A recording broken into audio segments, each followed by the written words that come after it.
Hi book besties. So I just finished Praise by Sara Cate, and this is book 1 in the Salacious Players Club series. So I rated this book 4.75 out of 5 stars. I was not expecting what the series was about at all, okay? I'm kind of learning that I like to go into books blind and have no idea what technically they are about. I read this one like I went into it blind, because Sara Cate is one of the authors that I will be meeting at the book signing convention that I'm going to in October. And so I was all like, you know what? I own these books. I might as well read them because I haven't read them yet.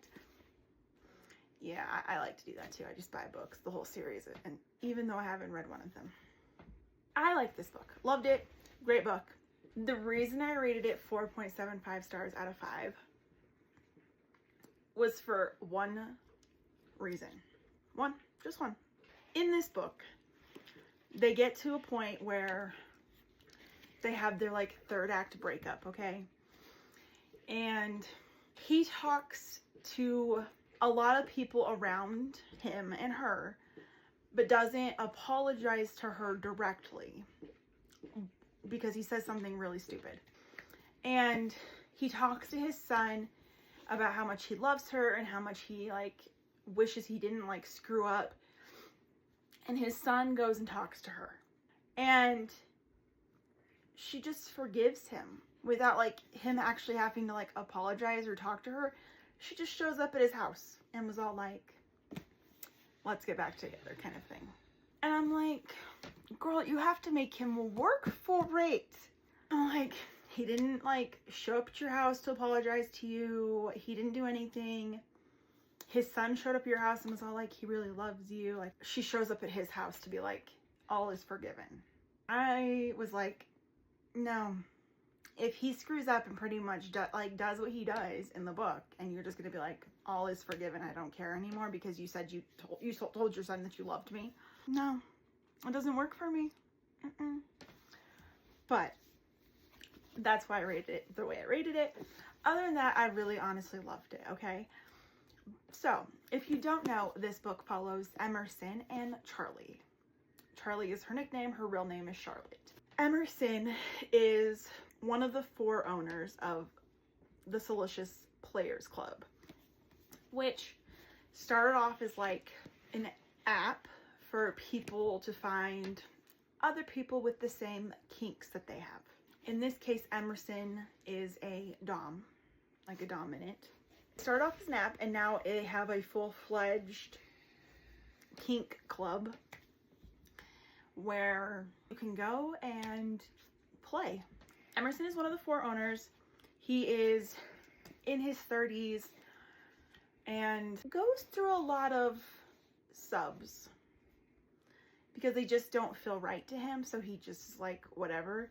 And he gets to the point where he's like telling one of the other owners who like his job is to pretty much like read a person and then find out what their kink is kind of thing. He's like, pretty much don't send me anymore. I need a break. We're done kind of thing. Like, just cut it off for a minute.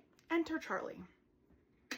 Charlie is Emerson's son's ex-girlfriend.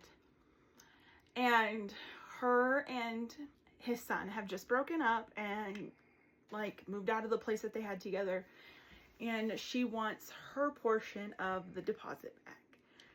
And Bo, who is Emerson's son, pretty much is all like, they sent the check to my dad. You have to go to him to get it. And he's like a complete douche. We don't like Bo in this book, okay? We don't. He's a douche. I hate him. He's like the definition of a man-child, and we just, So Charlie goes to Emerson's house to get the check. Emerson not knowing who she is, because Emerson and Bo don't have a great relationship at all. Like, they don't talk because Bo doesn't like what his dad does for work. But when she gets there, he assumes that she's one of his subs and is like pretty much like bossing her around already, telling her to kneel for him and so on and so forth. And then when he realizes that she's not that kind of person and that she's his son's ex, he's all like, oh my God, I screwed up. he realizes that they have like, he like likes her, like they have this connection. And I think it was like a couple days later, she's at like one of her jobs at a skating rink, and he offers her a secretary job. So they're pretty much around her, like each other all day, every day. And things kind of spiral from there. Like it starts off, we're not gonna have sex. We're just gonna play the role of dom and sub in like a work environment, but nothing outside of that. If you want to know what happens, you have to go read the book, which I highly recommend because it's so good. It is an age gap. He is her ex-boyfriend's dad. It's a dom sub relationship. If this sounds like something that you would like or love, definitely check it out. Thanks for watching my video, and I hope you guys enjoyed, and I will see you in the next one.